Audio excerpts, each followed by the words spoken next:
Today, I want to talk about the 4 types of product managers. You know, when I started in the product role 20 years at Microsoft, we mostly just talked about the general product role. But in those 20 years, we've seen a lot of specialization emerge in the product management discipline and the product management role. These days, we often talk about the fact that there's 4 different types of product managers that exist within most large tech organizations. I like to call each of these roles builders, tuners, innovators, and enablers. I think it's so critical for every PM to understand each of these 4 roles so they can better understand where they might thrive as a PM in their own career. Now, when we talk about these 4 distinct roles within product management, each of them has certainly different titles that they often have, but more importantly, they have different core responsibilities, as you can see here. Those responsibilities differ for each role, and in particular, the superpowers you need to truly excel at that role really differ as well. So what I want to do now is go through each of these 4 roles and tell you more about them so you can understand them in depth. The first type of PM I want to talk about is what I call the builder. These are often referred to as feature PMs or core PMs. They're really the most prominent product management role that exists out there within most organizations. Now, the goal of the builder is really to drive the roadmap for an existing product. That's what they're focused on every single day.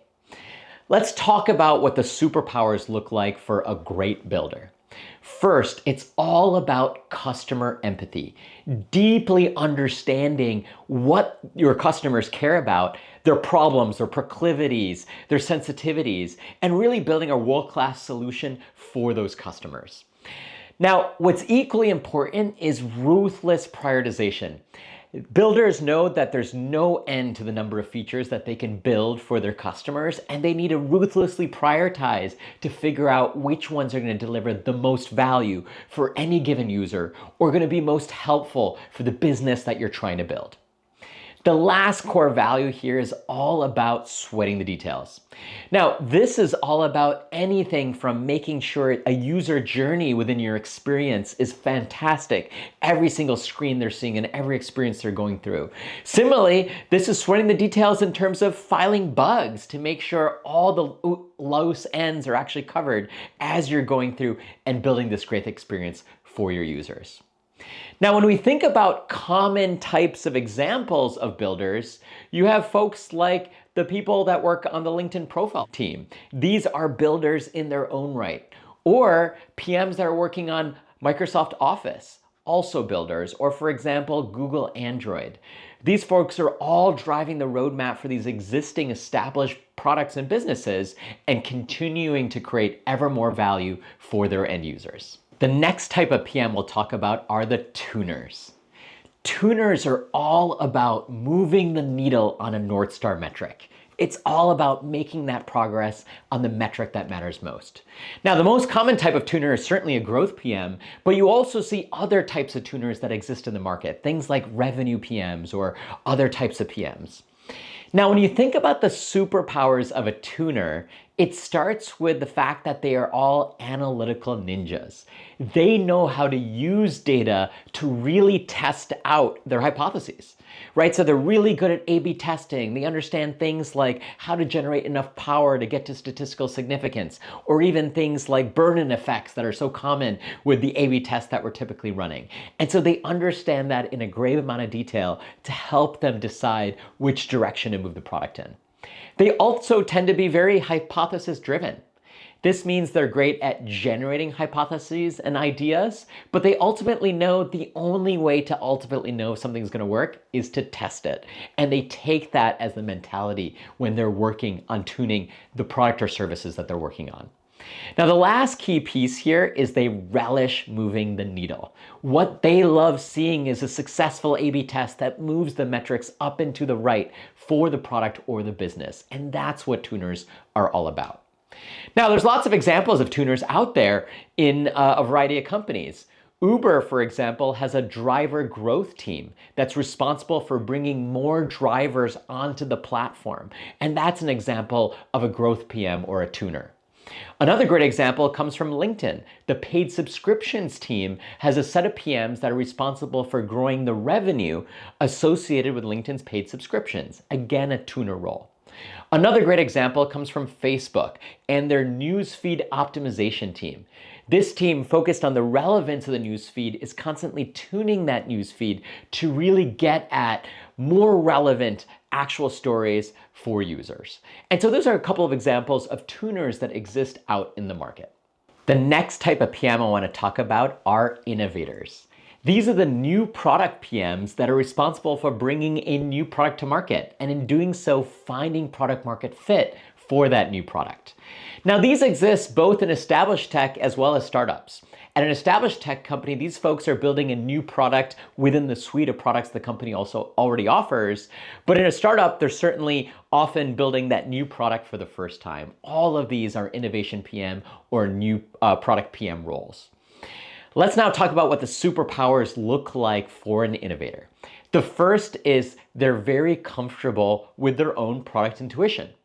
It turns out when you're innovating, you're often doing so in the absence of data. We can't rely on the A/B test that we typically can, or talking to lots of customers, which we typically do, with a builder often gets to take advantage of. And so this results in an innovator having to use their product intuition far more than a builder or tuner often does. Now, equally important to that innovator is this idea of market understanding.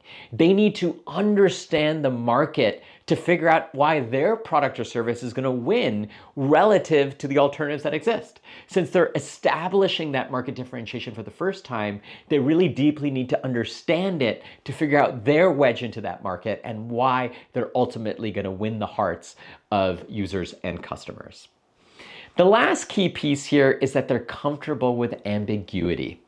It turns out when you're working on innovation, there's so many moving parts. It's not just that you're delivering more value to an existing user base. Maybe you pivot on the user base. Maybe you pivot on the market. Maybe you pivot on the monetization model. All of these are levers that you have to change to find product market fit, but it introduces a lot of ambiguity to your role. And it's important to really be comfortable with that ambiguity as you're thinking about thriving in the innovator role. Let's now talk about examples of innovators out in the market. Amazon, for example, had an initial team working on Amazon Web Services. All of those PMs were innovators when they were trying to bring AWS to market. Similarly, as they launch new AWS services, those PMs are again innovating by bringing a new product to market. Another great example comes from Apple. When you think about the team that worked on the Apple Watch for several years before they brought it to market, that team was really focused on innovation and serving in that innovator role. The last one comes from Airbnb. When you think about the early stages of Airbnb, when they were just a wee startup, those PMs bringing the service of allowing people to effectively rent other people's home were bringing a new product to market for the first time, and were certainly examples of innovators out in the product roles. The last type of PM we'll talk about are enablers, also known as infrastructure PMs or internal PMs. The whole goal of enablers is to scale other teams through enabling technology. Now, when you think about the superpowers of an enabler, it's all about systems thinking. They're really good about thinking about how their infrastructure or service is ultimately, through partner teams, going to deliver end user value or business value, and thinking through the implications of that and keeping that in mind as they're working on their core service. They're also all about operational efficiency. Since they're supporting teams through scale, they're constantly thinking about how do they make their systems more efficient, more robust, and really more productive for the teams that they're partnering with.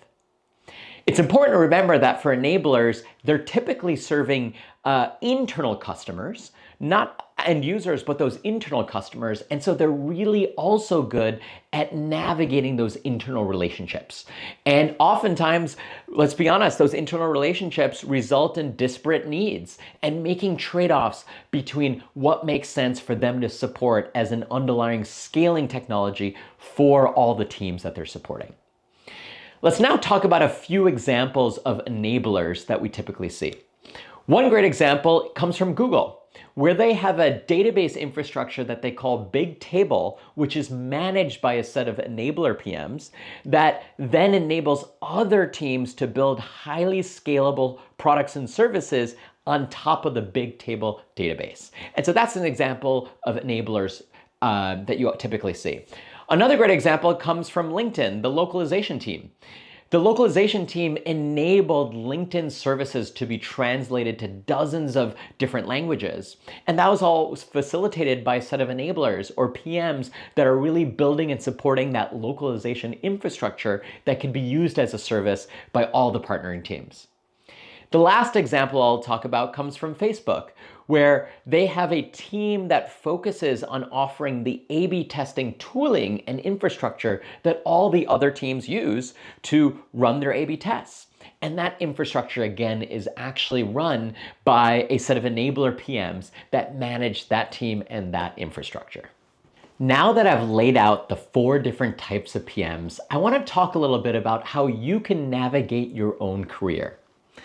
If you're earlier in your career, I encourage you to try to find ways to experience each of these 4 types of PMs. As I mentioned, established tech firms typically have all 4 types within their organization. Smaller startups may not, depending on what stage they are in their product lifecycle. But trying to find opportunities to try each role directly is super valuable to help you explore what parts of each role you enjoy versus not. The other caveat I encourage people to think about is that it's more useful to start as a builder and then attempt to become an innovator over time. This is because the innovation role is really a superset of the builder role. You still have to do all the core responsibilities of managing a roadmap and coming up with a product strategy and customer empathy, but then you add the additional challenges of the innovation role. And so it can often be daunting to attempt to become an innovator before you've really had a chance to focus on being a builder. And so I encourage that order when you're thinking about these things. Ultimately, your goal should be to try to find your personal passion skill fit. Of these 4 roles, which one are you most excited about? Which one do you love the daily work on the most?